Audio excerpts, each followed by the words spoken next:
मी प्राध्यापक doctor Abhas Shinde, academic counsellor, IGNOU regional centre Pune या ठिकाणाहून आपल्याशी संवाद साधित आहे. आपला subject principle of micro economics 2, सूक्ष्म अर्थशास्त्र तत्वे 2, ब्लॉक 1 अर्थात मार्केट स्ट्रक्चर म्हणजेच बाजार रचना याच्यातलं युनिट 2 आपण आज पाहणार आहोत. Monopoly price and output decision म्हणजेच मक्तेदारीची किंमत निश्चिती, त्याचबरोबर त्याच्यातून मिळणारा आउटपुट किंवा फायदा आपण म्हणूया त्याच्या संदर्भातला निर्णय घेण्याची क्षमता या अनुषंगाने याच्यातला भाग दिसून येईल. यामध्ये मक्तेदार म्हणजे नक्की कोण, उत्पादक जो असतो किंवा विक्रेता जो असतो तो त्याला पर्याय बाजारपेठेमध्ये उपलब्ध नसतो, अशा ठिकाणाला मक्तेदारी असं म्हटलं जातं. म्हणजे एखाद्या ग्राहकाला ती वस्तू एकतर मिळू शकेल किंवा मिळणारच नाही, म्हणजे हवी ती किंमत देऊन किंवा हव्या त्या वेळेलाच किंवा ज्याला विक्रेत्याची विकण्याची ज्या वेळेला इच्छाशक्ती असेल त्याच वेळेला त्यांनी घेतलेलं उत्पादन हे तो मार्केटला आपल्या विकण्यासाठी तयार होईल, अन्यथा तो विक्रीसाठी ठेवणार नाही किंवा त्यांनी उपलब्ध करून दिल्यानंतरच त्या वस्तूची आपल्याला खरेदी करता येईल. म्हणजेच त्या ठिकाणी मोनोपॉली, त्या ठिकाणची असणारी मक्तेदारी ही आपल्याला प्रामुख्याने अशा पद्धतीची ठरवलेली असल्याचे दिसून येते. म्हणजेच त्या ठिकाणी प्राइस कंट्रोल हा सुद्धा मक्तेदाराचा अत्यंत महत्त्वाचा भाग आहे आणि त्यातून त्याला आउटपुट किती मिळावं याच्या संदर्भातलं मक्तेदाराने केलेलं प्लॅनिंग, नियोजन हे देखील त्या ठिकाणी विचारात घ्यावं लागतं. म्हणजेच मायक्रो इकॉनॉमिक्समध्ये, सूक्ष्म अर्थशास्त्रामध्ये बाजार रचना ही एका विक्रेत्यावर, एका उत्पादकावर हे निश्चित होत असते आणि एखाद्याने केलेला विक्रीसाठी आणलेला माल किंवा पुरवठा आपण म्हणूया त्याला, आणि याच पुरवठ्यातून ग्राहकाच्या बाजूने एका व्यक्तीने केलेली त्याची मागणी, ग्राहक म्हणून त्या ठिकाणी केलेली खरेदी आणि खरेदीतून आपण त्याला म्हणूया असणारी मागणी ही सुस्पष्टपणे दिसते. अर्थव्यवस्थेच्या दृष्टीनं मागणी आणि पुरवठा ज्या ठिकाणी समतोल गाठला जातो, ज्या ठिकाणी तो बिंदू सुनिश्चित होतो, जिथं व्यवहार होतो, जिथं बाजार घडून येतो त्यालाच बाजारपेठेचा समतोल असं म्हटलं जातं किंवा बाजाराची रचना या अंतर्गत या बाबीचा समावेश होतो. विक्रेते हे पूर्ण स्पर्धेत ज्या पद्धतीने आपण पाहत होतो, असंख्य ग्राहक आहे, असंख्य विक्रेते, तशा पद्धतीने युनिट 1 मध्ये आपण पाहिलं. त्याच अनुषंगाने युनिट 2 मध्ये या ठिकाणी मोनोपॉली किंवा मक्तेदारीयुक्त बाजारपेठ म्हणजे काय किंवा मक्तेदारी म्हणजे काय, मक्तेदार हा कशा पद्धतीने आपल्या वस्तूचं उत्पादन घेत असतो आणि बाजारपेठेत विकत असतो, या अनुषंगाने आपल्याला ही बाब माहिती होण्याची शक्यता जास्त आहे किंवा या अनुषंगाने माहिती उपलब्ध होऊ शकते. याचबरोबर मोनोपॉली किंवा price and output decision, output म्हणजे किती आपल्याला उपलब्धता होईल किंवा किती उत्पादन आपल्याला उत्पादनातून नफा मिळू शकेल, प्रॉफिट मिळू शकेल, उत्पादन कसं मिळू शकेल, त्या अनुषंगाने ते बाबी सांगितलेले आहेत. Monopoly price and output decision असं म्हटलं. या ठिकाणी युनिट 2 असं वर्डिंग डबल झालं, परंतु मराठीमध्ये मक्तेदारी, किंमत आणि आउटपुट निर्णय किंवा त्या अनुषंगाने घेतलेले निर्णय याचे इंडेक्स किंवा अनुक्रमणिका कशा पद्धतीने, त्यातला काही भाग आपण आज पाहणार आहोत, काही भाग पुढच्या लेक्चरमध्ये आपण पाहणार आहोत. या ठिकाणी इंट्रोडक्शन म्हणजे 2.1 to 2.3 पर्यंत आपण आज बघणार आहोत आणि त्यानंतरचा भाग सेक्शन 2 मध्ये आपण बघणार आहोत. इंट्रोडक्शन सुरुवातीला पाहणार आहोत. एकाधिकाराचा अर्थ काय आहे, मिनिंग ऑफ मोनोपॉली असं म्हटले, त्या संदर्भातल्या काही डेफिनेशन्स असतील, सब डेफिनेशन्स असं म्हटले. मक्तेदारीची काही वैशिष्ट्ये आहेत का, कॅरेक्टरिस्टिक्स ऑफ मोनोपॉली, मक्तेदारीची कारणे, कॉजेस ऑफ मोनोपॉली असं देखील पाहणार आहोत. मक्तेदारी अंतर्गत मागणी आणि महसूल, demand and revenue curve under monopoly, त्याच्या संदर्भातल्या असणारे मक्तेदारी किंवा त्याच्या असणारं मागणी आणि पुरवठा अंतर्गत होणारा समतोल हा देखील त्या ठिकाणी पाहावा लागेल. मक्तेदारी अंतर्गत AR आणि MR आणि किंमत लवचिकता याच्यातील संबंध किंवा relationship between AR, MR and price elasticity under monopoly ही देखील या ठिकाणी दिसून येईल. मक्तेदारी फर्मचे समतोल किंमत आणि आउटपुट निर्णय हे देखील पाहावे लागेल.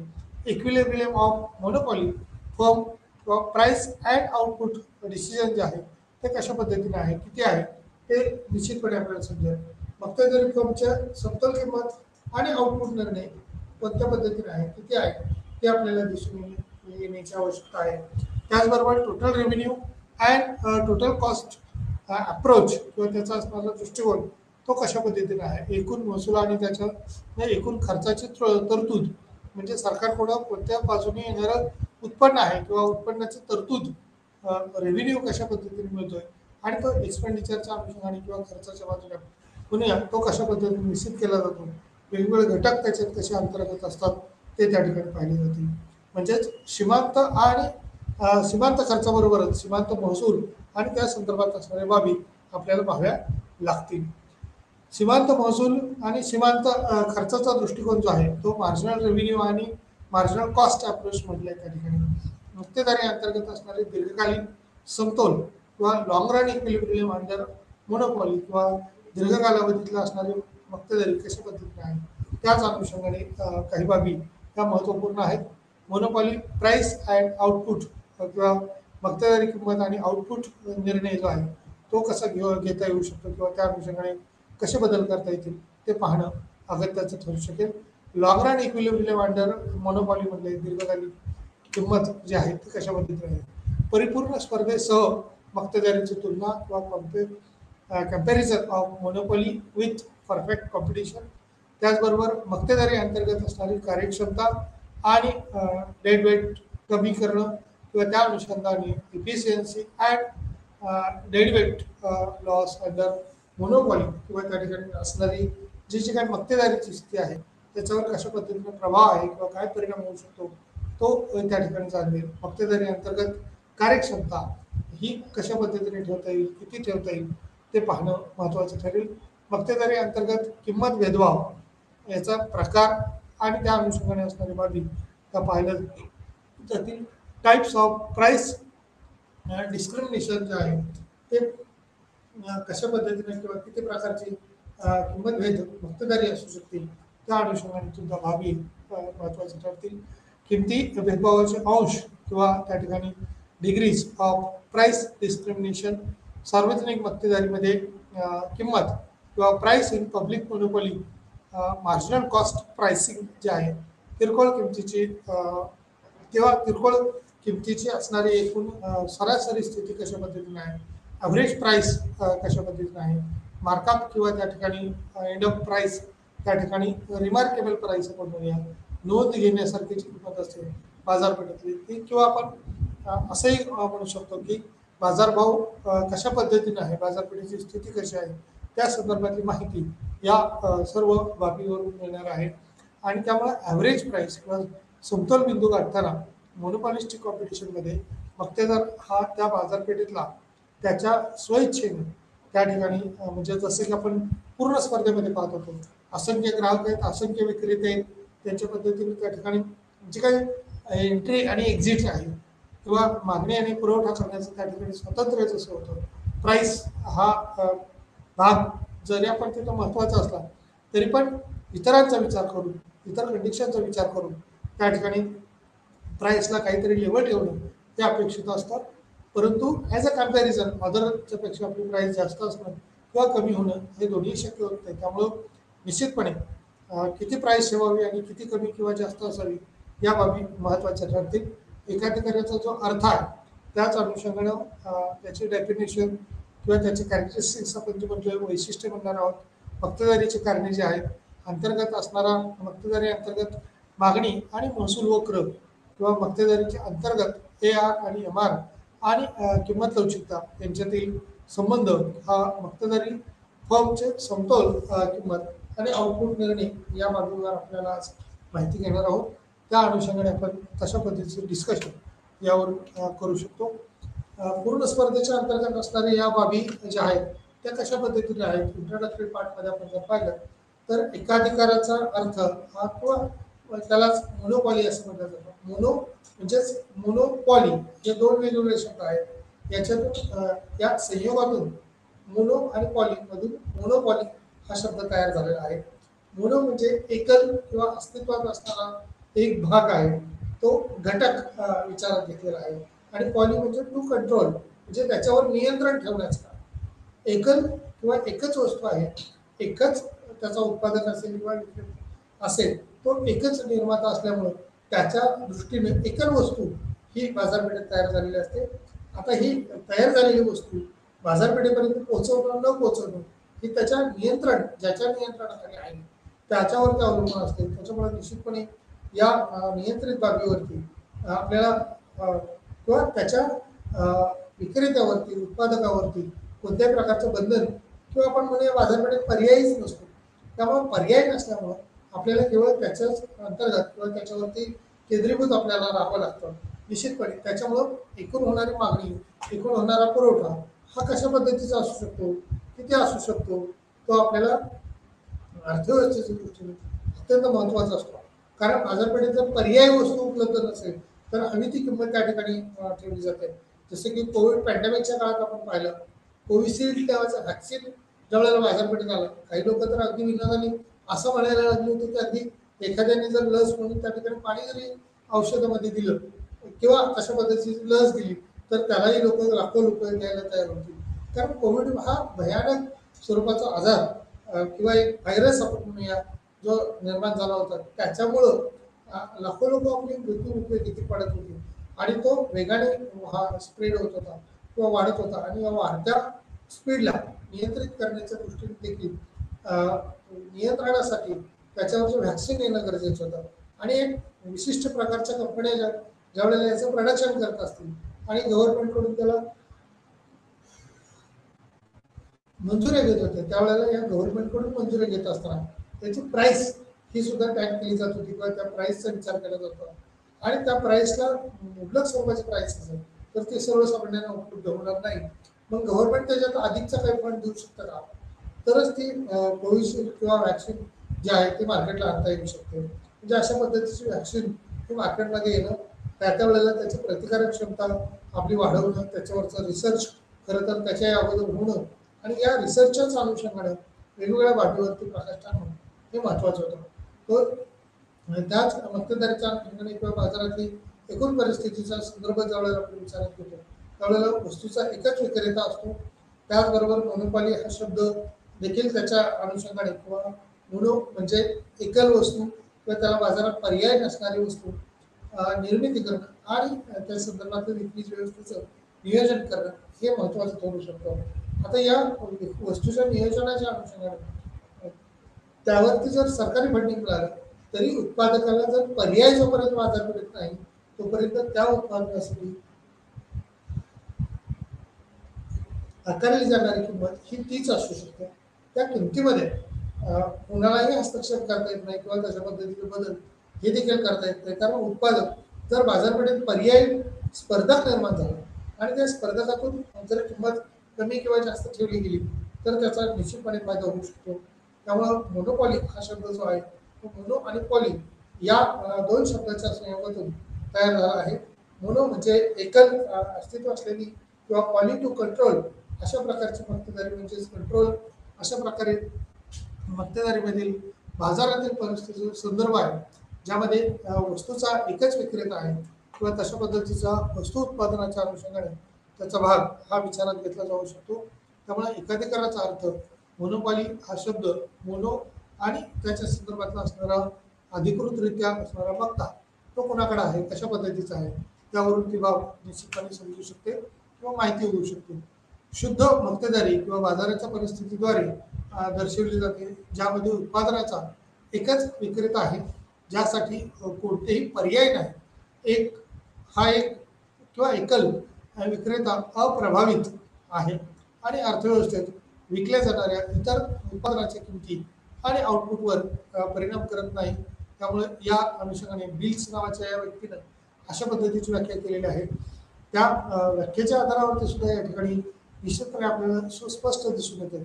शुद्ध मक्तेदारी बाजाराच्या परिस्थितीद्वारे दर्शवली जाते ज्यामध्ये उत्पादनाचा एकच विक्रेता आहे ज्यासाठी कोणतेही पर्याय नाही. हा एक विक्रेता अप्रभावित आहे आणि म्हणजे कुणाचाही प्रभाव त्याच्यावर पडू शकत नाही किंवा अप्रभावी म्हणजेच कोणत्याही प्रभावाने तो प्रेरित होत नाही. त्या वस्तू मार्केटमध्ये कधी विकाव्यात किंवा किती विकाव्यात हे स्वयं निर्देशित असते किंवा स्वयंघोषित त्यांनी ठरवलेलं असतं. त्यामुळे निश्चितपणे हा एकल विक्रेता आहे तो अप्रभावित आहे म्हणजे कुणामुळेही कुठल्याही त्या ठिकाणी जाहिरातबाजी असेल किंवा इतर कोणत्याही परिस्थितीत तो बळी पडत नाही. जसं कोवॅक्सिनच्या टायमिंगमध्ये आपण पाहतो की इतर लसी जोपर्यंत इतर देशांनी उपलब्ध केल्या नव्हत्या, इतर कंपन्यांनी उपलब्ध केल्या नव्हत्या, तोपर्यंत त्याची 5,000 10,000 अशा पद्धतीची प्राईस होती. आणि ज्या वेळेला उपलब्धी झाली त्यावेळेला सरकारने अशा पद्धतीची लशी खरेदी करून त्या ठिकाणी लाखो लशी खरेदी केल्यामुळं मोफत सुद्धा वितरित केल्या गेल्या. आणि ते शासनाच्या मार्फत लसीकरण उपलब्ध झाल्यामुळं लोकांनी त्यावरती अधिकचा होणारा खर्च, कारण एकतर कोविडच्या कालखंडामध्ये 2 वर्षात खरं तर उत्पन्न नव्हतं आणि उत्पन्न नसताना अशावरती खर्च करण्यासाठी किंवा हॉस्पिटलवरती खर्च करण्यासाठी लोकांकडे पैसा नव्हता. निश्चितपणे या पैशाचं निर्मिती करणं किंवा सरकारकडून हा पैसा पुन्हा जनतेसाठी भरण्यापेक्षा कंपनीकडूनच तशा पद्धतीचं उत्पादन खरेदी करणं आणि जनतेला उपलब्ध करून दिला आणि त्याच्यामुळे निश्चित फायदा हा झालेला आपल्याला पाहायला मिळतो. त्यामुळे एकल विक्रेता हा फक्त एक विक्रेता आहे. तो त्याच्या उत्पादनाचा पुरवठा नियंत्रित करू शकतो, परंतु तो उत्पादनाच्या मागणीवर नियंत्रण ठेवू शकत नाही. कारण बरेच खरेदीदार असतात. कारण उत्पादन जर एक असेल तर असंख्य खरेदीदार जे आहेत ते केवळ त्याच्यावरती अवलंबून असणार आहेत. त्याला उत्पादनावरती नियंत्रण ठेवणं शक्य आहे, परंतु मागणीवरती नियंत्रण ठेवणं शक्य नाही. मागणी ही वेगवेगळ्या प्रकारे वेगवेगळ्या वस्तूंची मागणी ही त्या ठिकाणी होणार आहे. आणि वेगवेगळ्या वस्तूंची मागणी होत असताना देखील या ठिकाणी उत्पादन मात्र विशिष्ट प्रकारचे एखादं उत्पादन जर असेल तर त्या उत्पादनाची त्या ठिकाणी मक्तेदारी मोनोपॉली जी आहे, एकल उत्पादन आपण म्हणूया, बाजारपेठेत जवळपास पर्याय उपलब्ध जर नसेल तर त्यातून अनेक वेळेला याच्या किमती वाढणं आणि दुर्मिळता निर्माण झाल्यामुळं अनेक वेळेला वस्तूंची ती वेगवेगळी झालेली आपल्याला दिसून येते किंवा त्या ठिकाणच्या कोणतेही जवळचे पर्याय त्या ठिकाणी उपलब्ध नाहीत किंवा त्या अनुषंगाने एकतर त्यांना उत्पादन विकत घ्यावे लागेल किंवा त्याशिवाय राहावे लागेल किंवा तशाच पद्धतीचं त्यांना जीवन जगावे लागेल असं म्हणूया आपण. त्याच अनुषंगानं एकूण स्थिती कशा पद्धतीची असेल किंवा कोणत्याही जवळचे जर पर्याय नसतील तर मागणी कोणत्या वस्तूची करावी, कशा पद्धतीने मागणी करावी आणि त्या मागणीतून काही फायदा होऊ शकेल का, या मागणीचा अर्थव्यवस्थेच्या दृष्टीने फायदा होईल का, अर्थव्यवस्थेला जर पर्याय वस्तू उपलब्ध असतील तर त्या कशा पद्धतीने असतील, किती असतील आणि कोणत्या घटकाची मागणी करणं अपेक्षित आहे. ती जर मागणी जास्त वाढवता आली तर त्याचा फायदा होऊ शकतो. परंतु मोनोपॉलीमध्ये किंवा मक्तेदारीमध्ये वस्तूचं उत्पादन करणं हे कठीण काम असतं किंवा हा एकल विक्रेता आहे, कोणत्याही जवळचे पर्याय नाहीत अशा वैशिष्ट्य असणारा तो उत्पादक किंवा विक्रेता असतो. त्यामुळं या वस्तूला जवळपास आपण म्हणूया त्या देशामध्ये असेल किंवा इतर जागतिक पातळीवरचा सुद्धा विचार करता पर्याय उपलब्ध नसतो आणि या पर्याय नसल्यामुळं अनेक वेळेला मागणी करताना समस्या निर्माण होत असतात. त्यामुळे या वैशिष्ट्यांचा विचार करता एकल विक्रेता आहे, मक्तेदारी किंवा त्या अनुषंगाने होणारा भाग जो आहे तो तितकासा सक्रिय होऊ शकत नाही. नैसर्गिक किंवा काही नैसर्गिक कारणामुळे मक्तेदारी निर्माण होऊ शकते. काही खनिजे काही विशिष्ट प्रदेशातच उपलब्ध असतात. उदाहरणार्थ दक्षिण आफ्रिकेची हिऱ्याची मक्तेदारी जी आहे, त्याच म्हणजे दक्षिण आफ्रिकाच्या वेळेला आपण विचार करतो आफ्रिकासारखा देश, त्यावेळेला हिरे उत्पादन करणं किंवा हिऱ्यांची त्या ठिकाणी असणारी पाहता जगातील इतर देशात असणारी जी मागणी आहे ती खरं तर आफ्रिकेकडून पूर्ण केली जाऊ शकते. निकेल हा मुख्यतः जो धातू आहे तो त्या ठिकाणी मुख्यतः कॅनडामध्ये आणि तेल किंवा मध्यपूर्वमध्ये उपलब्ध आहे. तेलाचं उत्पादन जर भारतात ठेवायचं म्हटलं तर आपल्याला ते शक्य नाही किंवा तशा पद्धतीचे तेलाच्या खाणी ज्या आहेत त्या आपल्याकडे नाही आहे. म्हणजे एखादा देश सुद्धा त्या एखाद्या उत्पादनाची मक्तेदारी जी आहे ते आपल्याकडे किंवा त्याच्या ठिकाणी दुर्मिळ असणारी नैसर्गिक साधनसामुग्री जी आहे ती उपलब्ध असते. भारतात जर आपण पाहिलं तर त्या ठिकाणी मोनोपॉली असू शकते, मक्तेदारी असू शकते. मक्तेदारीमध्ये पेटेंट हा सुद्धा भाग येऊ शकतो, कारण विशिष्ट प्रकारची मक्तेदारी ही त्या त्या देशाने त्यांच्या त्यांच्या उत्पादनाच्या सामग्रीच्या अनुषंगाने घेतलेले आपल्याला दिसून येते. संसाधनाच्या नैसर्गिक उपलब्धतेमुळे ही मक्तेदारी जी आहे ती निर्माण झालेली दिसून येते. तांत्रिक कारणामुळे मक्तेदारीची सत्ता उपभोगली जाऊ शकते. एखाद्या फर्मचे किंवा कच्चा माल, तांत्रिक ज्ञान, विशेष करून विशेष माहिती, वैज्ञानिक रहस्य आणि सूत्र यावर नियंत्रण असू शकते, जे मक्तेदारीला वस्तू तयार करण्यास सक्षम करते. उदाहरणार्थ कोको कोला हे सुद्धा कोल्ड्रिंकचा पण जर बघितलं तर यंत्रतंत्राच्या सहाय्याने निर्माण केलेला विशिष्ट प्रकारचा वायू हा त्या कोको कोलाच्या याच्यामध्ये सोडला जातो आणि आपण म्हणूया अल्प प्रमाणात काही केमिकल्स आणि त्या अनुषंगाने असणारी त्याची टेस्ट जिभेला हवा हवंच वाटणार किंवा शरीराला एक चेतना देणार आपण म्हणूया त्या पद्धतीचं कोल्ड्रिंक्स तयार केलं जातं. आणि या कोल्ड्रिंकच्या अनुषंगाने किंवा तांत्रिक ज्ञानाच्या वैज्ञानिक रहस्यातून किंवा वैज्ञानिक माहितीच्या आधारावरती याला काही बॉटलबंद करून ती सर्वांपर्यंत पोहोचवलं जातं. त्याच वेळेला या तांत्रिक माहितीच्या आधारावरती किंवा या कारणामुळं मक्तेदारी सत्ता जी उपभोगली जाऊ शकते किंवा एखाद्या फर्मने एखाद्या उद्योगाने अशा पद्धतीचं उत्पादन केल्यामुळं त्याचा फायदा हा सर्व लोकांना होत असतो. परंतु उत्पादकांनी जर विक्री करण्यावरती नियंत्रण ठेवलं असेल, किमतीवरती नियंत्रण ठेवलं असेल, तर उत्पादक हा आपला जास्तीचा नफा जो आहे तो मिळवण्याचा प्रयत्न करेल. संसाधनाच्या नैसर्गिक उपलब्धतेमुळे ही मक्तेदारी निर्माण होते. तांत्रिक कारणामुळे मक्तेदारीची सत्ता उपभोगली जाऊ शकते. एखाद्या फर्मचे किंवा कच्चा माल हा तांत्रिक ज्ञान, विशेष माहिती, वैज्ञानिक रहस्य आणि सूत्र यावर नियंत्रण असू शकते, जे मक्तेदाराला वस्तू तयार करण्यास सक्षम करते. उदाहरणार्थ कोको कोला यांचं उत्पादन त्या ठिकाणी विचारात घेतले गेले.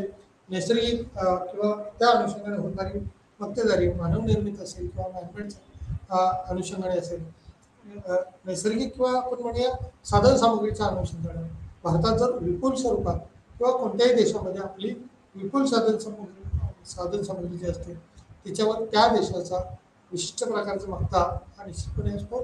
परंतु तशा पद्धतीची नैसर्गिक साधन सामग्री जर इतर देशामध्ये उपलब्ध झाली, अल्प किमतीमध्ये उपलब्ध झाली, तर तो देश त्या वस्तूचं उत्पादन घेईल, तशा पद्धतीने मालाचा पुरवठा करेल. त्यामुळे पूर्ण स्पर्धेकडे पुन्हा बाजारपेठ किंवा आपण म्हणूया द्वे विक्रेता अधिकार होईल. मक्तेदारीमध्ये हा एकच विक्रेता असतो, असंख्य ग्राहक असू शकतील, परंतु उत्पादक विक्रेता हा एकच असतो. त्याचबरोबर त्याला टेक्नॉलॉजी किंवा इतर वाहतूक खर्च वगैरे इतरचे काही गृहीतक आपण म्हणूया त्या अनुषंगाने सुद्धा त्याचा विचार करावा लागतो. परंतु इतर कोणत्याही बाबीचा न विचार करता तो आपल्याला हवी ती किंमत घेण्यासाठीचा आग्रह जो आहे तो त्याचा निश्चितपणे असतो. त्यामुळं तांत्रिक ज्ञानामुळे मक्तेदारीची सत्ता उपभोगली जाऊ शकते.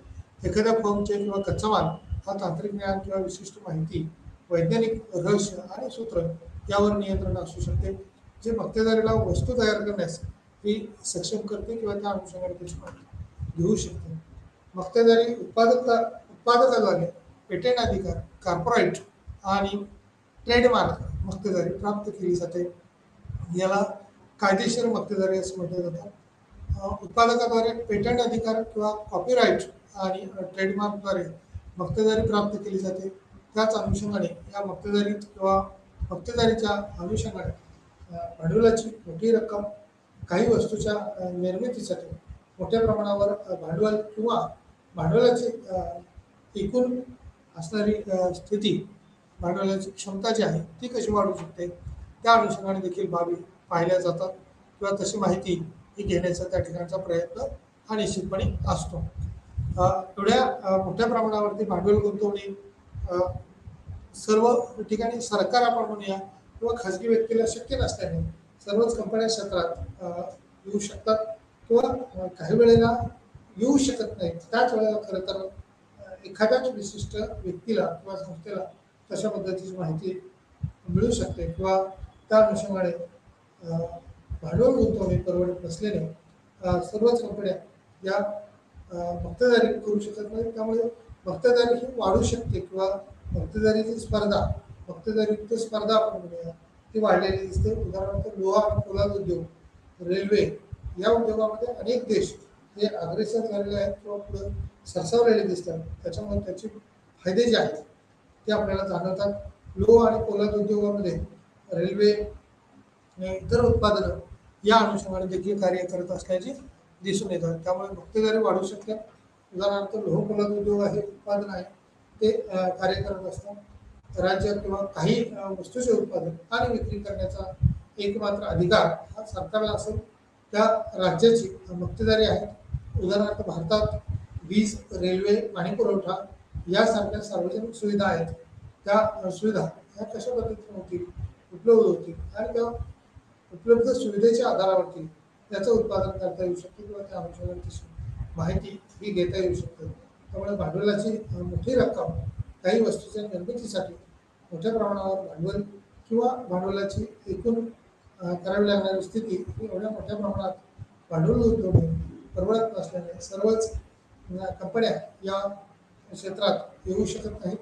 त्यामुळे मक्तेदारी ही वाढू लागते किंवा मक्तेदारी वाढीस लागण्यामुळं ग्राहकाचे खरं तर त्या ठिकाणी नुकसान होत असते किंवा त्याचे हाल आपण होत असतात. किंमत त्या ठिकाणी तशा पद्धतीने मोजावी लागते.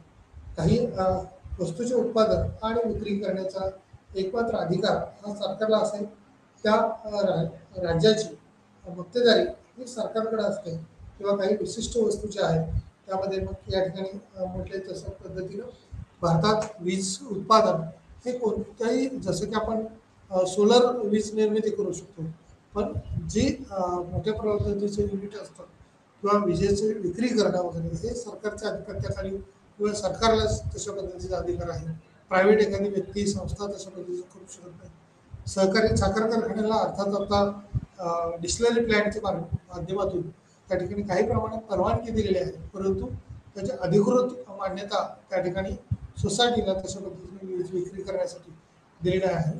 त्यामुळं राज्याचा विचार करता काही वस्तूचे उत्पादन, जसं रेल्वेचं उत्पादन असेल, विजेचं उत्पादन असेल, पाणी पुरवठ्याच्या सुविधा असतील, सार्वजनिक या पायाभूत सुविधा असतील, याचं उत्पादन आणि विक्री करणं किंवा उत्पादन आणि उपलब्धी करणं, उत्पादन त्या ठिकाणी उपलब्ध करून देणं ही सरकारच्या अधिपत्याच्या अनुषंगाने दिसून येतं.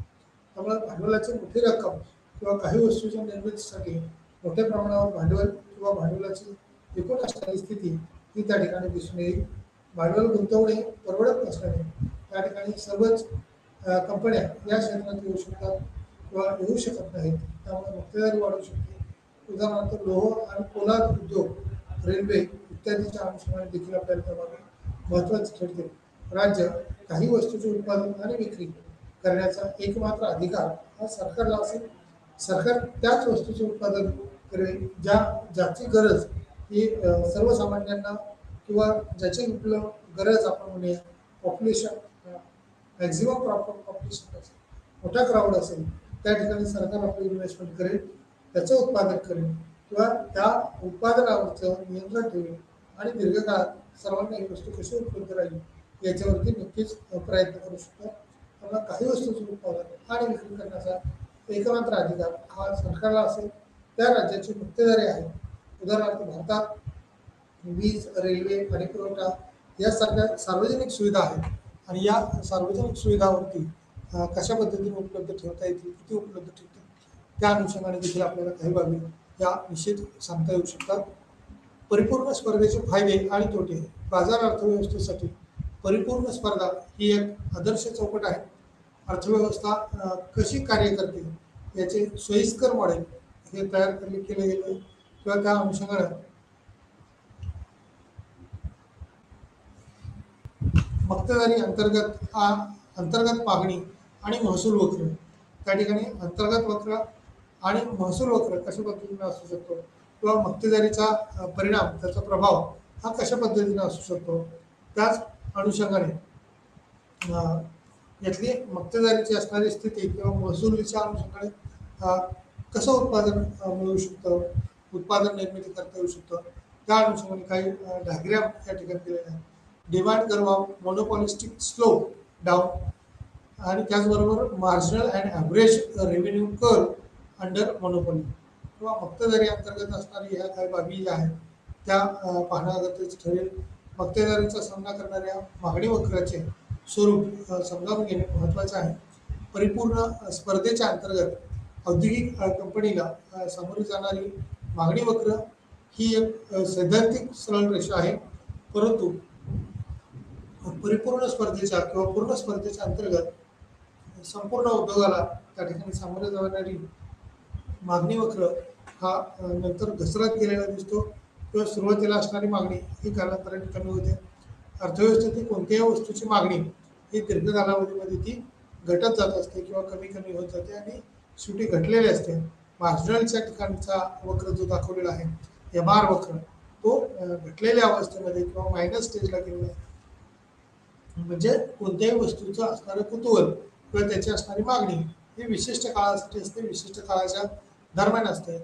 मक्तेदारीचा सामना करणाऱ्या मागणी वक्राचे स्वरूप हे समजावून घेणे महत्त्वाचे आहे. पूर्ण स्पर्धेच्या अंतर्गत औद्योगिक कंपनीला सामोरे जाणारी मागणी वक्र ही एक क्षैतिज सरळ रेषा आहे, परंतु पूर्ण स्पर्धेच्या अंतर्गत संपूर्ण उद्योगाला सामोरे जाणारी मागणी वक्र हा काढलेला दिसून येतो किंवा घसरलेल्या अवस्थेमध्ये असल्याचं आपल्याला स्पष्ट होतो. मक्तेदारीचा सामना करणाऱ्या वेगवेगळ्या ग्राहकांच्या दृष्टीने जर विचार केला तर त्या ठिकाणी ग्राहकांना त्या वस्तूची दुर्मिळता ही जाणवते. मग औद्योगिक कंपनीला किंवा कंपनीला लागणारं एखादं उत्पादन सुद्धा एखाद्या विशिष्ट ठिकाणीच किंवा विशिष्ट परिसरातच मिळू शकतं, त्यामुळे ते दीर्घकाळामध्ये उपलब्ध होईल की नाही. अनेक वेळेला अनेक कंपन्या या कच्चा मालाशिवाय किंवा कच्चा माल उपलब्ध नसल्यामुळे, कमी असल्यामुळे त्या ठिकाणी बंद ठेवावं लागतं किंवा उत्पादन हे स्थिर झालेलं दिसून येतं. ते का आणि किती कालावधीसाठी स्थिर होऊ शकतं, कशा पद्धतीने घटलेलं दिसून येतं, कारण त्याला कच्चा माल रॉ मटेरियल जर मक्तेदारी असेल आणि त्या उत्पादकाने ते जर मागणी बंद केली किंवा त्याला पर्याय उपलब्ध करून दिला नाही तर अनेक वेळेला अनेक समस्या उद्भवू शकतात किंवा आलेल्या आपल्याला दिसून येतात. कंपनीला सामोरी जाणारी मागणी वक्र ही एक क्षैतिज सरळ रेषा आहे, परंतु पूर्ण स्पर्धेच्या अंतर्गत संपूर्ण उद्योगाला सामोरी जाणारी मागणी वक्र रेषा आहे, ती घसरलेली असते किंवा डिमांड कर्व जो आहे तो मॉनोपॉलिस्टिक स्लोप डाऊनवर्ड तो झालेला दिसतो. DD किंवा GMN क्वांटिटी ज्या आहे OX आणि OY HPL किंवा त्या ठिकाणची असणारी प्राईस आणि क्वांटिटी जी आहे ती कशा पद्धतीने वाढली, किती वाढली ते आपल्याला पाहायला मिळू शकते किंवा त्या तसे बदल हे झालेले आपल्याला निश्चितपणे दिसून येतात. डिमांड कर्व ऑफ मोनोपॉली आणि स्लोप डाऊन जे आहे तो PM ही जी आपण रेषा जर पाहिली तर त्या ठिकाणचा असणारा समतोल हा या ठिकाणी झालेला आपल्याला दिसून येते. या पहिल्या डायग्राममध्ये आपल्याला DD हे जे अशा पद्धतीची डिमांड आहे किंवा मागणी आहे ती समतोल बिंदू PM या लाईनवरती किंवा OM आणि OP याच्यावरचा झालेला समतोल हा मध्यभागी दिसून येतो. वरच्या बाजूला जर पाहिला तर त्या ठिकाणी प्राइस ही जास्त असताना OG एवढी क्वांटिटी जी आहे ती कमी दिसून येते आणि ON ही क्वांटिटी आणखी त्यापेक्षा वाढलेली दिसते आहे, परंतु त्या ठिकाणची असणारी प्राइस कमी आहे. आणि या प्राइसचा किंवा लो प्राइस आपण म्हणूया हाय प्राइस, लो प्राइस आणि मिडल प्राइसचा जर विचार केला तर त्या ठिकाणी मिडल प्राइसमध्ये सुद्धा मॅक्झिमम क्वांटिटी आपल्याला मिळतात. म्हणजे एवढ्या क्वांटिटी जर मिळालेल्या आहेत तर मॅक्झिमम क्वांटिटी आणि असणारी प्राइस ही या ठिकाणावरून दिसून येते. त्यामुळे याचा समतोल मक्तेदारीयुक्त स्पर्धेत झालेला दिसून येईल. त्याचबरोबर या ठिकाणी ARC अँड MRC म्हणजे ॲव्हरेज रेट आणि किंवा मार्जिनल रेट आपण म्हणूया त्या अनुषंगाने असणारी जी काय रेव्हेन्यू म्हटले तो रेव्हेन्यू किती असू शकतो. रेटच्या ऐवजी रेव्हेन्यू म्हणजे महसुली उत्पन्न आपण म्हणतो तशा पद्धतीने महसूल हा सरासरी महसूल आणि सीमांत महसूल कशा पद्धतीने आहे.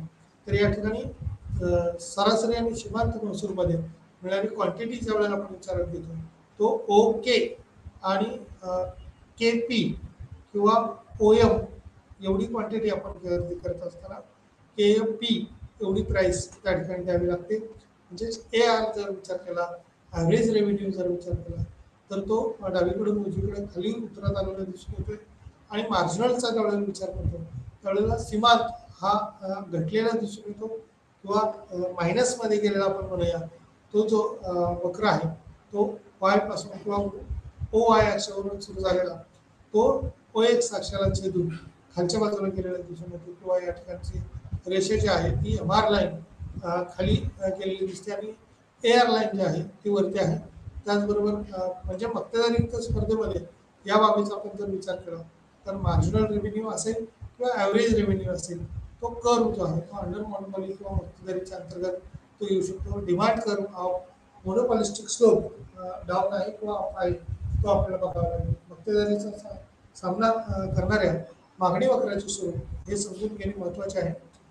पूर्ण स्पर्धेच्या अंतर्गत औद्योगिक कंपनीला देखील सामोरं जावं लागतं, उद्योगधंद्यांना सामोरं जावं लागतं. मागणी वक्र ही एक क्षैतिज सरळ रेषा आहे, परंतु पूर्ण स्पर्धेच्या अंतर्गत संपूर्ण उद्योगाला सामोरे जाणारी मागणी वक्र हा दिसून येतो, किंवा त्या अनुषंगाने तसे बदल हे झालेले दिसतात.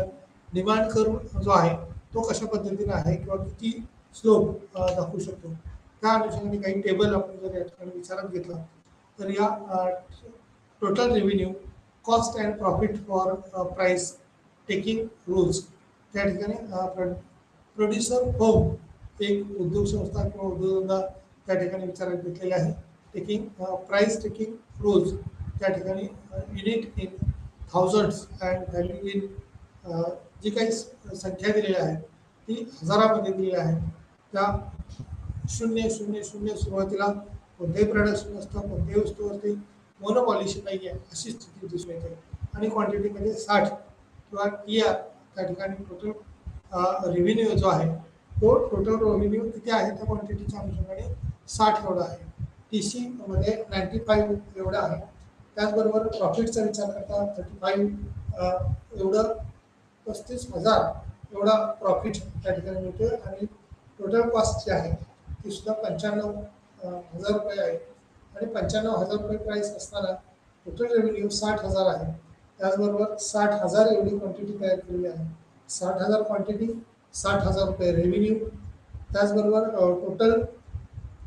टोटल रेव्हेन्यू त्या आणि TC कॉस्ट जर विचार केली, एकूण किंमत जर विचार केली तर ती 95,000 रुपयाच्या आसपास विचारावर घेतलेले आहे.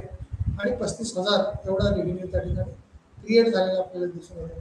120, 120, 140, 20 अशा पद्धतीची क्वांटिटी त्या ठिकाणी निर्माण झालेली दिसून येते. 180, 180, 155, 25 अशा पद्धतीने युनिट त्या ठिकाणी 1000मध्ये क्रिएट झालेलं आहे, निर्माण झालेलं आहे. त्याच अनुषंगानं 240, 240, 170, 70 या गाणी किंवा या अनुषंगाने त्याच्यातले बदल हे निश्चितपणे दिसून येतात. क्वांटिटीच्या अनुषंगाने 30,000 किंवा 3,000, 300, 300, 210, 90 हे जे प्रॉफिट आपण विचारात घेतो त्या अनुषंगाने सुद्धा प्रॉफिट लाईन जे आहे 90, 210, 300, 300 याच्यावरून टोटल रेव्हेन्यू हा त्या ठिकाणी इक्विलिब्रियम किंवा समतोल पातळी गाठली अशा अवस्था आपल्याला दिसून येते. त्यानंतर क्वांटिटी इन्क्रीज केल्यानंतर म्हणजे 360 एवढी क्वांटिटी दिली तर 360, 360, 300 आणि शेवटी 60 एवढ्यापर्यंत आपण जेवढ्या जातो त्यावरून 420, 420, 460 किंवा 40 या क्वांटिटीपर्यंत आपण बदल केलेला दिसून येतो, किंवा तशा पद्धतीने यात बदललेली स्थिती आपल्याला अनुभवायला मिळत असल्याची दिसून येते. त्याचबरोबर 60 किंवा 120, 180, 240, 300, 360, 420 हा जो झालेला बदल आहे तो कशा पद्धतीने आहे, किती आहे, TR कशा पद्धतीने आहे किंवा TPR कशा पद्धतीने, TP आपण म्हणूया टोटल प्रॉफिट किती आहे, तर ते जर विचार केला तर शेवटी नंतर ते घटलेलं आपल्याला दिसून येतं. म्हणजेच 35 पासून सुरू झालेलं 35,000 प्रॉफिट आपल्याला सुरू झालेलं आहे. ते नंतर आपण 20, 25, 70, 90, 60 आणि नंतर ते घटलेलं 40 पर्यंत आलेलं आपल्याला अनुभवायला मिळते किंवा दिसून येते त्या ठिकाणी. त्याचबरोबर competition of MR for given AR या ठिकाणी प्राईसचा विचार करता मोनोपॉलिस्टिक किंवा मक्तेदारीमध्ये असणारी किंमत ही सर्वोच्च असते किंवा जास्तीत जास्त किंमत ठेवून जास्तीत जास्त नफा मिळवणं, त्याला मोबदला 0 समोरच्याला काहीतरी द्यावं किंवा अगदी नॉर्मल एखादा युनिट त्या ठिकाणी दिला जातो. आणि त्या अनुषंगाने क्वांटिटी जी आहे ती निश्चित केली जाते. त्याबरोबर 11 एवढी प्राइस ठेवलेली असताना कोणत्याही प्रकारची क्वांटिटी किंवा त्या ठिकाणी टोटल रेव्हेन्यू जो आहे तो दिलेला दिसून येत नाही. त्यामुळे MR is equal to 6 TRLQ ही स्थिती सुद्धा तशीच दिसून येते. 10 मध्ये 1 10 10 अशा पद्धतीचा त्याच्यातला झालेला बदल हा टोटल रेव्हेन्यूमध्ये आणि MR मध्ये मार्जिनल प्रॉफिट रेशोमध्ये सुद्धा दिसून येत असल्याला दिसून येतो. त्याचबरोबर 9 प्राइस पी जी आहे ती स्थिती कशी आहे, 2 क्वांटिटी नंतर 18 8 अशा त्याच अनुषंगाने 8 3 24 6 7 4 28 आणि 24 ही स्थिती या ठिकाणी अनुभवायला आलेली दिसून येते. 6 5 30 2 या अनुषंगाने सुद्धा त्या ठिकाणी प्राइस आणि क्वांटिटी जशा पद्धतीने डिक्रीज किंवा कमी कमी होत जाईल तशा पद्धतीने उपलब्ध जर क्वांटिटी नसेल तर त्या ठिकाणी त्या कमी प्राइस करून तो जो मोनोपॉलिस्टिक आहे मक्तेदार आहे तो आपला नफा मिळवण्याचा प्रयत्न करतो आणि या नफ्यातून मॅक्झिमम प्रॉफिट कसं होईल त्या प्रॉफिटला अनुसरून काम करण्याचा प्रयत्न केला जातो. 7 6 5 4 4 ही स्टेज आल्यानंतर क्वांटिटी जी आहे म्हणजे प्राइस जशी जशी कमी केली तशा पद्धतीने या ठिकाणी क्वांटिटी किंवा डिमांड ही वाढलेली दिसून येते. त्याचबरोबर टोटल रेव्हेन्यू सुद्धा त्याच्या अनुषंगाने जशा पद्धतीने क्वांटिटी वाढत जाईल तशा पद्धतीने रेव्हेन्यू सुद्धा त्या प्रमाणात खरं तर थोडा कमी जास्त प्रमाणात परंतु त्या अनुषंगाने वाढलेला आपल्याला दिसून येतो. 10 18 24 28 30 30 आणि 28 याच अनुषंगाने यातले रेव्हेन्यू हे वाढत्या स्वरूपात बदललेले आपल्याला दिसून येतात. MR मध्ये 10 8 6 4 2 0 -2 या अनुषंगाने ही रेव्हेन्यू रेशो जी आहे ती आपल्याला मायनस म्हणजे या ठिकाणचा जो वक्र आपण पाहिला आता डायग्राममध्ये MRच्या अनुषंगाने हा जो मार्जिनल कर्व जो आहे MR जो आहे मार्जिनल रेव्हेन्यू जो आहे तो मायनस झालेला दिसतोय किंवा कमी झालेला दिसून येतो. या ठिकाणच्या आकडेवारीवरून आपल्याला हे स्पष्टपणे जाणवते की 0 आणि -2 म्हणजे या ठिकाणी 30-30 हे इक्विलिब्रियम आहे, समतोल आहे, परंतु ॲव्हरेजमध्ये 28 पर्यंत आपलं सरासरी कमी होऊ शकेल परंतु ती मायनसमध्ये जात नाही. परंतु मार्जिनल म्हणजे सीमांत रेव्हेन्यू जो आहे तो मायनसमध्ये जातो किंवा -2 अशी स्थिती केलेली आपल्याला दिसून येते. मक्तेदारी अंतर्गत सरासरी महसूल किंवा किरकोळ महसूल आणि किंमत लवचिकता यांच्यातील संबंध जो आहे तो स्थिती कशा पद्धतीने आहे. एका परिमाणातील सरासरी आणि किरकोळ महसूल मागणीच्या किमती लवचिकतेच्या द्वारे किंवा मक्तेदारीशी संबंधित असणारा भाग या लवचिकतेमध्ये किती लवचिक असू शकतो कशा पद्धतीने असू शकतो ती स्थिती या डायग्रामच्या अनुषंगाने दर्शवलेली आहे. एकमेकांशी संबंधित आहे आणि या संबंधित काही सूत्राच्या अनुषंगाने किंवा त्याची माहिती जी आहे ती दिलेली असू शकते. त्याच मक्तेदारी अंतर्गत असणारे सरासरी महसूल किरकोळ महसूल आणि किंमत लवचिकता यांच्यातील संबंध हा मागणीच्या अनुषंगाने किंवा लवचिकतेच्या अनुषंगाने विचारात घ्यावा लागतो. त्या आकृतीच्या अनुषंगाने त्या ठिकाणी 0 to 20 0 to 40 म्हणजे 0 पासून ते 40 पर्यंत आणि 0 पासून 20 पर्यंत ही क्वांटिटी 2 4 6 8 10 12 14 16 18 अशापर्यंत ती वाढत्या स्वरूपात गेलेली दिसते किंवा वाढलेली अनुभवायला मिळते. त्याचनंतर D इज इक्वल टू किंवा E 0.815 आणि 0.815च्या अनुषंगाने ही स्थिती बदललेली आपल्याला अनुभवायला मिळते.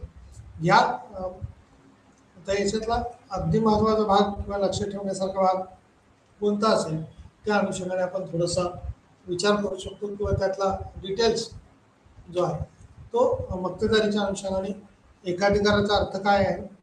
मोनोपॉली मोनो या शब्दाचा अर्थ एकल आहे किंवा एकच आहे त्याला पर्याय कुठलाही नाही.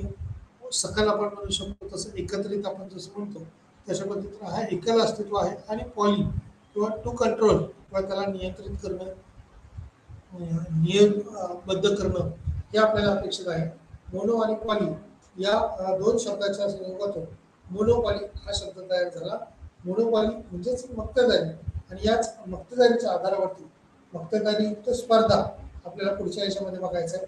या मोनोपॉलीमध्ये दोन किंवा दोनपेक्षा जास्त आपण म्हणूया, एकापेक्षा जास्त म्हणूया, त्या उपलब्ध विक्रेत्यामध्ये ती संख्या उपलब्ध नसते किंवा तशा पद्धतीनं उपलब्धी ही नसते। त्यामुळं निश्चितपणे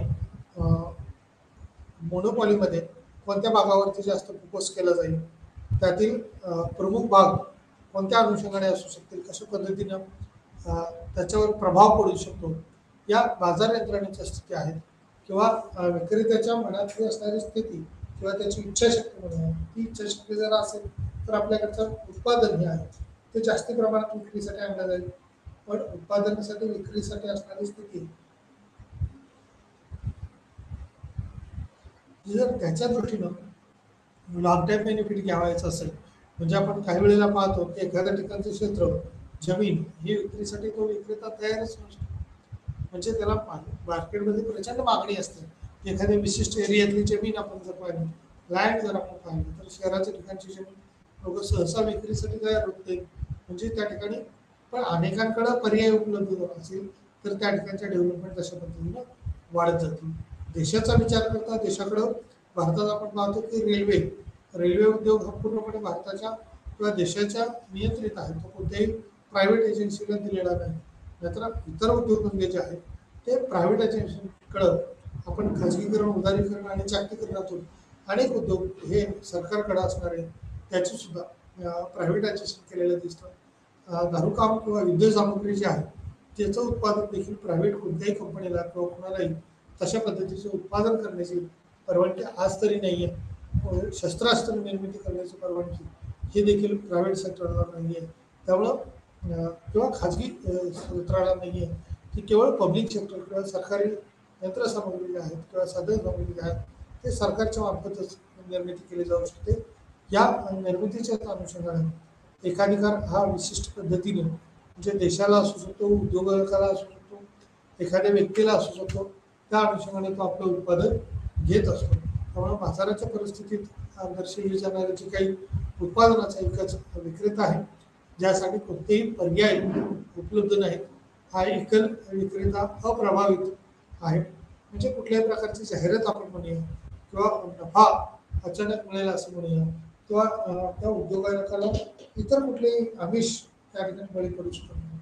त्यामुळे अप्रभावित असणे किंवा अर्थव्यवस्थेमध्ये विकल्या जाणाऱ्या इतर उत्पादनाच्या किमती आणि आउटपुट म्हणजे इतर वस्तूच्या उत्पादनाची किमती याच्याशी देखील त्याच कंपॅरिझन असते। त्यामुळे ज्यासाठी कोणतेही पर्याय हे उपलब्ध नाही, विकल्या जाणाऱ्या वस्तू या देखील प्रभावित होऊ शकत नाही, कारण नफा मिळवणं किंवा न मिळवणं ही त्या उद्योगावरती अवलंबून असते। जशा पद्धतीने भारतात आपण पाहतो की तेल विक्रीवरती सुद्धा सरकारचं नियंत्रण आहे।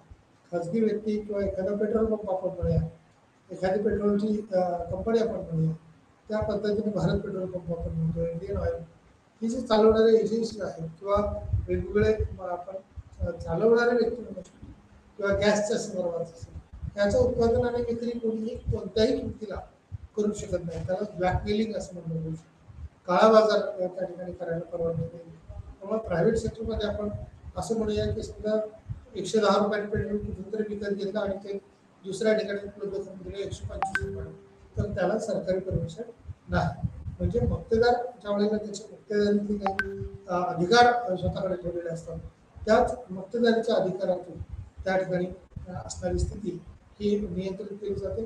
तशा पद्धतीने त्याच्यावरती बंधनं ही निश्चितपणे असतात। त्यामुळं मक्तेदाराला पर्याय बाजारात नसतो, तशा पद्धतीने मक्तेदारीत असणारी नियमावली हे देखील त्याला अनुकरण किंवा अनुभवावी लागते, आणि या अनुभवातूनच उद्योजक आपलं उत्पादन हे चालवत असतो किंवा उद्योजकांनी आपली उत्पादन ही तयार केलेली असतात। प्रामुख्यानं काही बाबीत आपण पाहतो की एकल विक्रेता आहे, म्हणजे फक्त एक विक्रेता आहे, तो त्याच्या उत्पादनाचा पुरवठा हा नियंत्रित करू शकतो।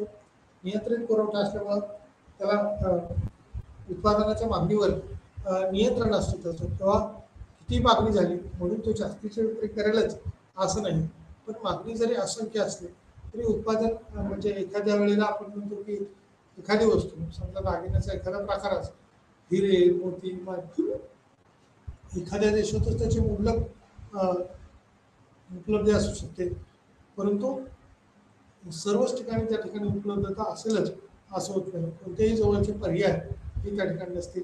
उत्पादनासाठी कोणतेही जवळचे पर्याय नाही आणि एकतर त्यांना उत्पादन विकत घ्यावे लागेल किंवा त्याशिवाय जावे लागेल आणि या उत्पादनाची असणारी स्थिती ही बदललेली दिसेल किंवा तशा पद्धतीनं त्याच्यात बदल घडून येतील आणि मागणी त्या अनुषंगाने होऊ शकते. त्यामुळे एकल विक्रेता फक्त एक विक्रेता आहे, तो त्याच्या उत्पादनाचा पुरवठा नियंत्रित करू शकतो, परंतु तो उत्पादनाच्या मागणीवर नियंत्रण ठेवू शकत नाही. कारण बरेच खरेदीदार आहेत, कोणतेही जवळचे पर्याय त्याला उपलब्ध नाहीत किंवा उत्पादनासाठी कोणतेही जवळचे पर्याय नसल्यामुळे एकतर त्यांना उत्पादन विक्री करणं किंवा घ्यावी लागणारी त्यांची स्थिती ही देखील त्या ठिकाणी विचारात घेता येत नाही. अशा स्थितीत आपल्याला अनुभव येत असतो. नैसर्गिक नॅचरल रिसोर्सेसची जी कारणं आहेत मक्तेदारीची, त्याच्यामध्ये कॅनडासारखा देश हा जर आपण विचारात घेतला किंवा दक्षिण आफ्रिकेमध्ये हिऱ्यांची मक्तेदारी आहे. दक्षिण आफ्रिकेत मोठ्या प्रमाणात हिऱ्यांचं उत्पादन किंवा त्या ठिकाणी हिऱ्याच्या खाणी आपण म्हणूया, त्या खाणी असल्यामुळे त्याच्यातनं किती प्रमाणात हिरं बाहेर काढणं शक्य आहे ते त्या सरकारने नियमावली तयार करून कोळसा उत्पादन किंवा कोळशाच्या खाणी हे देखील किंवा कोळसा खोदकाम मोठ्या प्रमाणावर चालायचं.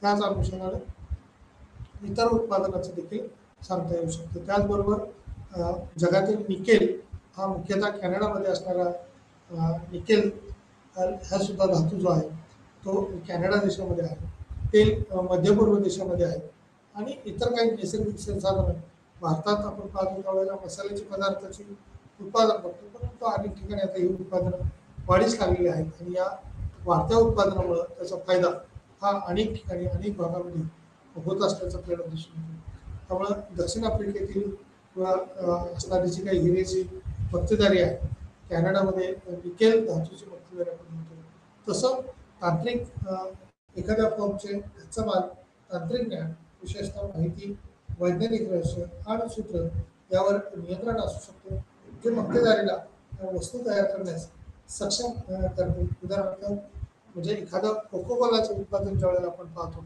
ते सुद्धा त्या उत्पादनाने किंवा त्या विक्रेत्याने तसं निर्माण केलं तरच त्याचा फायदा होतो. अन्यथा त्या उत्पादनाला मार्केटमध्ये असणारी मागणी ही जरी प्रचंड असली तरी नियंत्रित बाजारपेठ किंवा गुत्तेदार आपलं उत्पादन किती विक्रीसाठी काढावं, कोणत्या वेळेला विक्रीसाठी करावं याच्यावरती त्याचे नियंत्रण असतात. कायदेशीर किंवा उत्पादकाद्वारे पेटंट अधिकार, कॉपीराईट आणि ट्रेडमार्कद्वारे मक्तेदारी प्राप्त केली जाते. याला कायदेशीर मक्तेदारी म्हणतात. भांडवलाची मोठी रक्कम काही वस्तूच्या निर्मितीसाठी मोठ्या प्रमाणावर उपलब्ध भांडवल किंवा भांडवलाची एकूण स्थिती जी आहे ती झालेली दिसून येते. एवढ्या मोठ्या प्रमाणात भांडवल गुंतवणे परवडत नसल्याने सर्वच कंपन्या या क्षेत्रात येऊ शकत नाहीत. त्यामुळे मक्तेदारी वाढू शकते. उदाहरणार्थ लोह आणि पोलाद उद्योग, त्याचबरोबर राज्यात काही वस्तूचे उत्पादन आणि विक्री करण्याचा एकमात्र अधिकार हा सरकारला आहे. त्या सरकारने केलेल्या निर्मितीच्या अनुषंगाने त्या राज्याची मक्तेदारी ही आहे. किंवा उदाहरणार्थ भारतात वीज, रेल्वे, पाणी पुरवठा यासारख्या सार्वजनिक सुविधा ज्या आहेत त्याचा देखील आपल्याला विचार करावा लागतो आणि या सार्वजनिक सुविधा उपलब्ध करून देणं सुद्धा कठीण असतं किंवा आपण म्हणूया प्रायव्हेट सेक्टरला हे परवडणारं नसतं, खाजगी क्षेत्राला हे परवडणारं नसतं. त्यामुळे पब्लिक सेक्टर किंवा सार्वजनिक क्षेत्र जे आहे सरकारच्या अधिपत्याखाली अशा उत्पादनाची विक्री व्यवस्था हे केलेली असते. त्यामुळे मोनोपॉलिटिक किंवा मक्तेदारी अंतर्गत आणि मागणी आणि महसूल विक्रय हा कशा पद्धतीने आहे, मक्तेदारीचा सामना करणाऱ्या मागणी वक्राचे स्वरूप हे त्या ठिकाणी समजून घेणं महत्त्वाचे आहे. पूर्ण स्पर्धेच्या अंतर्गत औद्योगिक कंपनीला सामोरे जाणारी मागणी वक्र ही एक क्षैतिज सरळ रेषा आहे, परंतु पूर्ण स्पर्धेच्या अंतर्गत संपूर्ण उद्योगाला सामोरे जाणारी मागणी वक्र हा दर्शविलेला आहे. Demand curve and monopolistic slopes down हा देखील त्या ठिकाणी दिसून येतो. Marginal and average revenue curve जो आहे तो त्या अनुषंगाने विचार करता येऊ शकतो. DD किंवा GMN क्वांटिटी जे आहे LPH आणि GMN हे जे आहे त्या अनुषंगाने देखील आपल्याला बदल ह्या अनुभवाला येतील. ओ एक्स किंवा O Y, K P, Q, M R, A R या अनुषंगाने या मार्जिनल रेव्हेन्यू रेटच्या ज्या आहेत त्या दर्शवलेल्या आहेत. मक्तेदारी अंतर्गत किंवा मागणी आणि महसूल वक्र जे आहे ते कशा पद्धतीचे आहेत, मक्तेदारीचा सामना करणाऱ्या मागणी वक्राच्या अनुषंगाने आपल्याला तिथली स्थिती जी आहे ती कशी आहे, कोणत्या पद्धतीची आहे ते आपल्याला दर्शवता येऊ शकतं. या टेबलमध्ये आपण जे आता चर्चा 240, 300, 360, 420 अशा पद्धतीनं क्वांटिटी प्रोडक्शन जे आहे ते वाढवलं असता त्या अनुषंगाने टोटल रेव्हेन्यू जो आहे 60, 360 त्याचबरोबर 420 हा 300 किंवा 210 हा टोटल कॉस्ट जो आहे तो 300 आणि 460 यामध्ये 210 90 प्रॉफिट रेशो जो आहे तो या ठिकाणी दर्शवलेला आपल्याला पाहायला मिळतो. त्याचबरोबर competition of M R for given A R, price P बरोबर ए आर म्हणजेच ॲव्हरेज रेव्हेन्यू 11, 10, 9, 8, 7, 6, 5, 4 या अनुषंगाने देखील त्याच्यातला काही बदल हा झालेला दिसतोय. क्वांटिटी क्यू च्या अनुषंगाने 0, 1, 2, 3, 4, 5, 5, 6, 7 याच अनुषंगाने त्याच्यातला बदल हा घडून आलेला दिसतोय. त्याच पद्धतीनं याच्यातली असणारी मक्तेदारीची स्थिती किंवा मक्तेदारी अंतर्गत असणारी स्थिती, महसूल, किरकोळ महसूल आणि किंमत लवचिकता यांच्यातील स्थिती ही आपल्याला बदललेली दिसून येते. या मक्तेदारीमध्ये झालेला बदल हा कोणत्या प्रकारे आहे तर ई इज इक्वल टू -7 हा 2 पर्यंत दाखवलेला आहे किंवा 0 to 4, 5, 6, 7, 8 या अनुषंगाने 20 पर्यंत हे उत्पादन बदललेलं आपल्याला दिसून येतं. याचं कन्क्लुजन काय येतं, मक्तेदारी ही एक बाजार रचना आहे ज्यामध्ये मोठ्या संख्येने खरेदीदारासह एकच विक्रेता असतो. मक्तेदारीचे गृहीतक आहेत किंवा एकल फर्म, कोणतेही जवळचे पर्याय उपलब्ध नाहीत, प्रवेशासाठी अडथळे नाहीत, नफा वाढवणे हे ध्येय आहे. परिपूर्ण ज्ञान मक्तेदारीमध्ये मार्केट फर्मची मागणी वक्र ही एक उद्योगाची मागणी वक्र असते. मागणी वक्र हा उतरत आहे कारण मक्तेदार हा किमतीचा निर्माता आहे आणि किंमत घेणारा नाही. त्यामुळे मक्तेदार हा किंमत आकारणारा असतो. त्यामुळे किती किंमत आकारायची, कोणत्या वस्तूचं उत्पादन किती करायचं याच्यावरती मक्तेदाराचं नियंत्रण असतं. त्यामुळे मक्तेदार हा किंमत तयार करणारा आहे किंवा किंमत क्रेता आपण म्हणूया तो आहे. त्यामुळे हा मक्तेदार बाजारपेठेत दीर्घकाळासाठी आपण विचार हा प्रॉफिट मिळवणारा असतो. परंतु पूर्ण स्पर्धा, असंख्य ग्राहक, असंख्य विक्रेते जिथं असतील त्या बाजारपेठ ही जास्त फायदेशीर ठरू शकते. एखाद्याच वस्तूच्या बाबतीत ही स्थिती असू शकते. या ठिकाणी आज आपण थांबूया. अर्धा भाग आपण सेक्शन 2 पुढच्या याच्यामध्ये बघूया. धन्यवाद.